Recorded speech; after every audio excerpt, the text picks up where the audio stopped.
పెళ్ళైనా పండగైనా వేడుక ఏదైనా పట్టు చీరల ప్రత్యేక వేదిక వారాహి సిల్క్స్. నమస్తే, నేను Keshav. Welcome to Suman TV.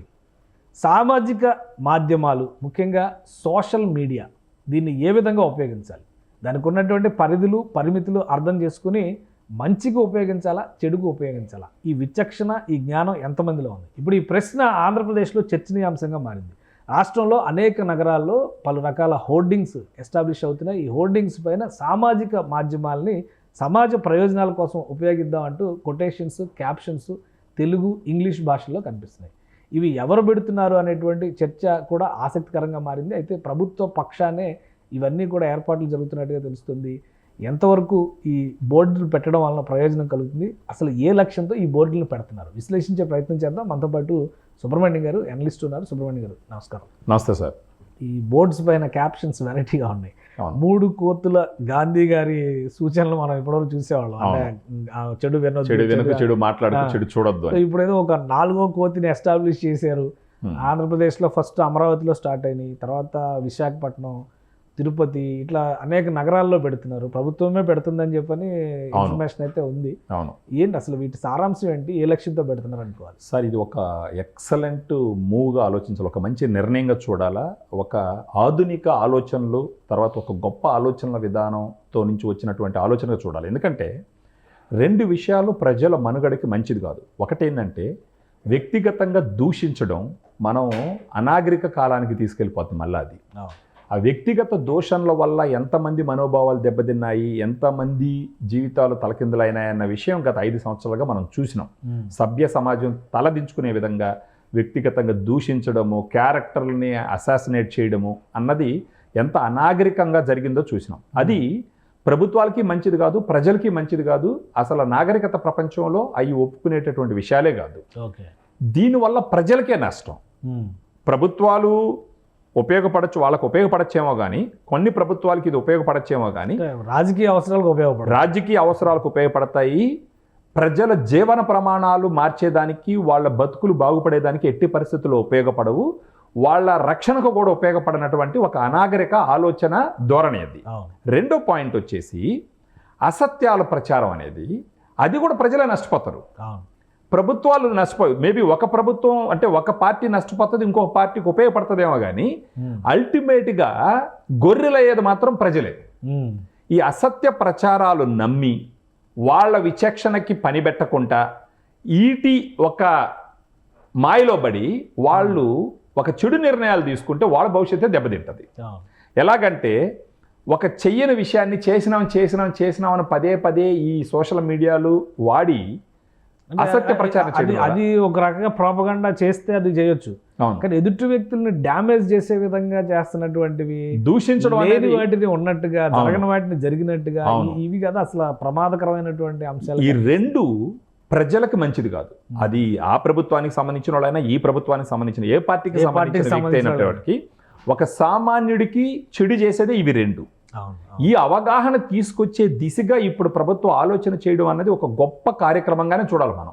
లేకపోతే ఇప్పుడు దీనికి డబ్బులు ఖర్చు పెట్టి పెద్ద హోల్డింగ్లు వేసి మీరు ఆలోచన విధానం మార్చుకోండి, ఎవరి మీద దోషణలు చేయకండి, ఈ సామాజిక మాధ్యమాలని జీవితాలను మార్చే విధంగా ఆలోచన చేయండి కానీ జీవితాన్ని నాశనం చేసే విధంగా వాడవద్దు అనేసి ఒక ప్రచారం చేయడం అన్నది ఒక గొప్ప నిర్ణయంగా, ఒక ఆధునిక నిర్ణయంగా, ఒక ఏంటంటే ఒక మాస్ అంటారు కదా, ఒక ఘోరమైన ఆలోచన విధానం నుంచి ఒక గొప్ప ఆలోచన వరకు వెళ్ళే విధంగా వీళ్ళు చేయడం అన్నది.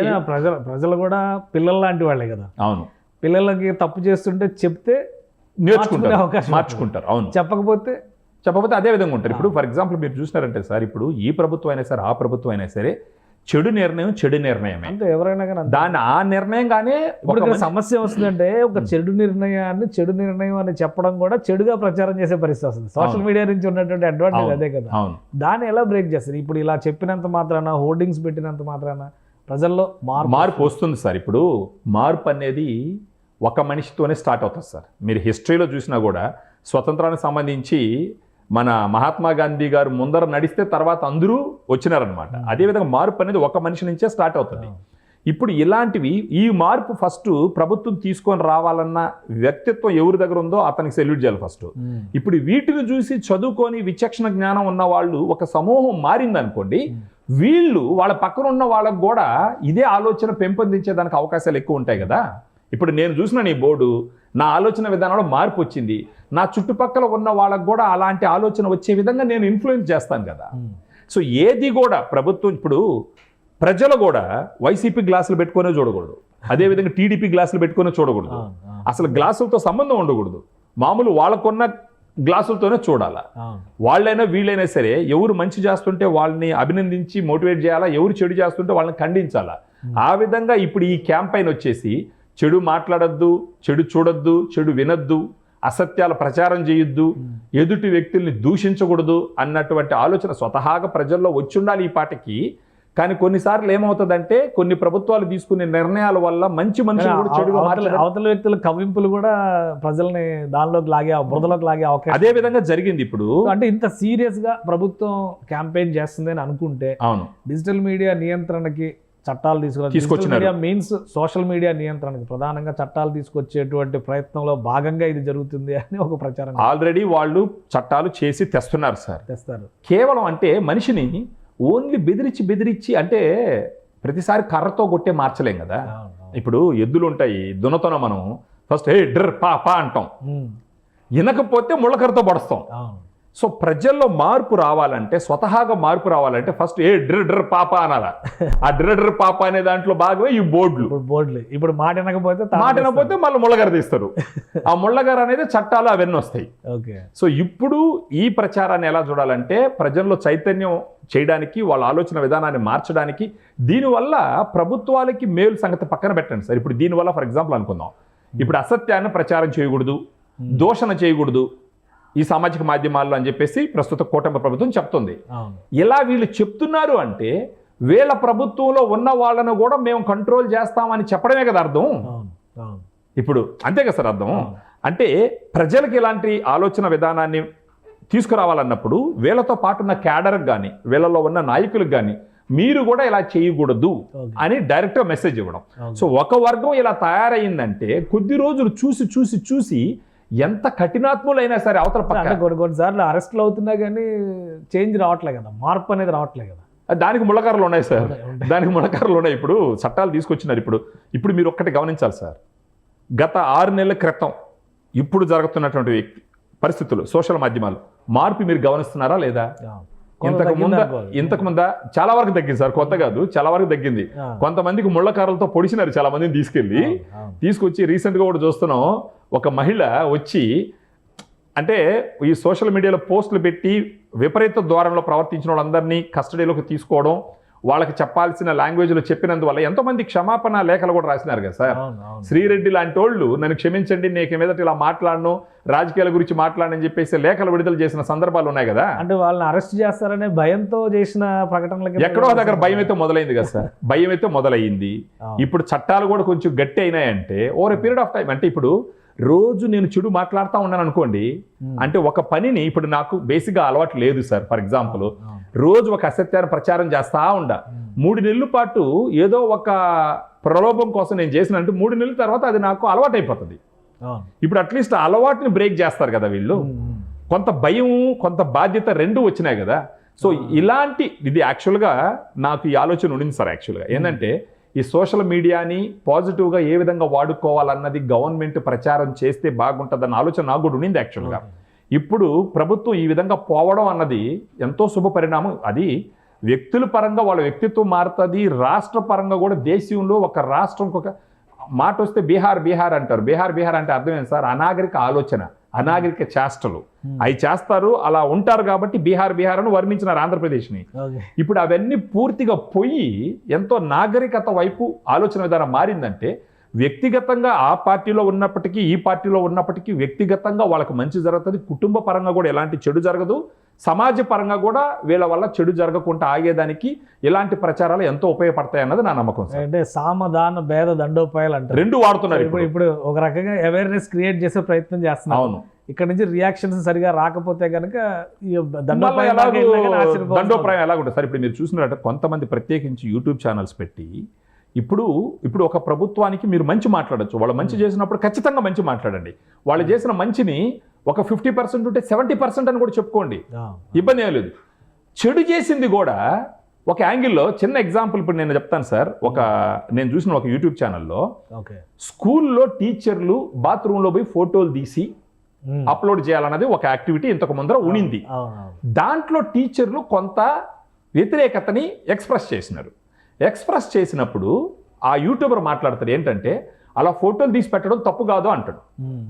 ఇప్పుడు పారిశుద్ధ్యానికి సంబంధించిన ఉద్యోగస్తులు అక్కడ ఉంటారు, అది వాళ్ళ డ్యూటీ. ఇప్పుడు నేను వైస్ ప్రెసిడెంట్ అయితే ఫర్ ఎగ్జాంపుల్ ఒక కంపెనీలో నా రోల్ నేను చేయాలా, నేను పోయి టాయిలెట్ క్లీన్ చేసే విధంగా పెడితే మీరు ఏం చేస్తున్నారు, నా క్యారెక్టర్ని తగ్గిస్తున్నారు, అది నా మోరల్ని దెబ్బతీస్తున్నారు. నేను ఆ వ్యక్తితో వ్యతిరేకించిన పాయింట్ పెట్టినాను ఆయన యూట్యూబ్ ఛానల్కి వెళ్ళి, టీచర్ల పని వేరు కదండి, వాళ్ళు సమాజంలో ఒక గొప్ప స్థానంలో ఉన్నవాళ్ళు కదా, వాళ్ళ దగ్గర అంటే అది తప్పని కాదు, ప్రతి ఒక్క పనికి దానికి సంబంధించినటువంటి వ్యక్తులు ఉన్నారు, అది తప్పు కదా అని అంటే ఆ తప్పు కాదని వితండవాదం చేస్తారు. ఇది అసత్య ప్రచారణ. ఇలాంటివి మారాలంటే ఇలాంటి ప్రచారాలు చేస్తే వాళ్ళంతటా వాళ్ళకి అవగాహన వచ్చినప్పటికీ కొంత ఆలోచన మారిందంటే ఖచ్చితంగా భవిష్యత్తు బాగుంటుంది. ఇది ఫస్ట్ స్టెప్ అయితే నెక్స్ట్ స్టెప్ లో సోషల్ మీడియా రెగ్యులేషన్స్ మీద ఒక చట్టం ఖచ్చితంగా తీసుకురావాలి సార్. ఎందుకంటే ఇప్పుడు మొదట్లో ఏం చేసినారు, ఒక పవర్ చూపించినారు, మీరు తేడాగా మాట్లాడితే తీసుకొచ్చి లోపలేస్తామని చెప్పేసి చేసినారు, కొంత కంట్రోల్ అయింది. ఇప్పుడు ఆ కంట్రోల్తో పాటు వాళ్ళకున్న విచక్షణ జ్ఞానాన్ని కూడా బయట తీసుకురావాలి. దాంట్లో భాగంగా డబ్బులు ఖర్చు పెట్టి ఇలాంటి హోల్డింగ్లు పెట్టడం వల్ల ప్రతి ఒక్క మనిషిలో మంచి చెడు రెండు ఉంటాయి సార్. ఇప్పుడు ఎన్విరాన్మెంట్ అంతా చెడుగా ఉన్నదనుకోండి, నాలో విలనే బయట వస్తాడు. ఇప్పుడు ఎన్విరాన్మెంట్ పాజిటివ్గా ఉందనుకోండి, నాలో హీరో బయట వస్తాడు. ఇప్పుడు ఎన్విరాన్మెంట్ని పాజిటివ్గా చేయడానికి చేస్తున్నటువంటి ప్రయత్నం, ఈ ప్రయత్నంలో ఒక మనిషిలో విలన్ ఉన్నప్పటికీ ఆ విలన్ కొంచెం సైలెంట్ అయ్యి హీరో బయట వచ్చేదానికి అవకాశాలు ఉంటాయి. సో ఆ రకంగా ఇది సమాజాన్ని, చుట్టుపక్కల వాతావరణమే మనల్ని ప్రభావితం చేస్తుంది 100% సార్. ఇప్పుడు నా చుట్టుపక్కల 100 చెడు జరుగుతుంటే నేను మంచోడిని అయినప్పటికీ నాలో ఉండే చెడు గుణం కొంచెం ముందరకు వస్తుంది. అదే మంచి ఉన్నదంటే నాలో ఒకవేళ చెడు గుణం ఉన్నా కూడా ఆ చెడు గుణం పూర్తిగా తగ్గిపోయి మంచే బయటకు వస్తుంది. ఆ ఆలోచనలో చూసినప్పుడు ప్రస్తుత ప్రభుత్వం చేస్తున్నటువంటి ఈ చర్యని అభినందించాలా. ప్రతి ఒక్కరూ ఈ సమాచారాన్ని చూసి వాళ్ళలో మార్పు తీసుకురావాలా. వాళ్ళు ఒక 10 మందిని, అదేదో స్టాలిన్ సినిమాలో చిరంజీవి గారు చెప్పినట్టు ముగ్గురు పోయి ఇంకో ముగ్గురు చెప్పండి, ఇంకో ముగ్గురు సాయం చేయండి అన్నట్టు, ఇది చూసి నేను ఇప్పుడు మారినాను అనుకోండి, నా చుట్టుపక్కల ఉన్న ఒక 10 మందిని కూడా మార్చేదానికి ప్రయత్నం చేయాలి. ఆ విధంగా ఒక మెరుగైన సమాజం వైపు అడుగులేసేదానికి అవకాశాలు ఉంటాయి. రైట్, థ్యాంక్ యూ సుబ్రహ్మణ్యం గారు విశ్లేషణ అందించినందుకు. ఇది ఏపీ సర్కార్ ఒక ప్రయత్నం చేస్తుంది, సోషల్ మీడియాలో ఏర్పడుతున్నటువంటి మకిలిని కడిగేటువంటి ప్రయత్నం. అది మంచి ఆలోచనలతో సోషల్ మీడియాని నింపుదాం, ఇటువంటి చెడు ప్రచారాలకు దూరంగా ఉందామంటే ఒక క్యాంపెయిన్ నిర్వహిస్తుంది. దీని వెనుక ప్రభుత్వమే ఉంది, వ్యూహం ప్రకారం ముందుకు వెళ్తుంది. రాబోయే రోజుల్లో డిజిటల్ మీడియా, సోషల్ మీడియా రెగ్యులేషన్స్కి సంబంధించి ఒక ప్రత్యేక చట్టాన్ని కూడా తీసుకొచ్చే అవకాశం ఉంది. పద్ధతులు, పరిస్థితులు మార్చుకోకపోతే సామధాన భేద దండోపాయాల్లో చివరికి దండోపాయాన్ని అమలు చేయడానికి కూడా ఏపీ ప్రభుత్వం వెనకడికి వేసే ప్రసక్తి ఉండదని సుబ్రహ్మణ్యం గారు విశ్లేషిస్తున్నారు. ఇది special discussion. Keep watching. Suman టీవీలో మీ పర్సనల్ అండ్ బిజినెస్ ప్రమోషన్స్ కోసం కింది నెంబర్కి కాంటాక్ట్ చేయండి.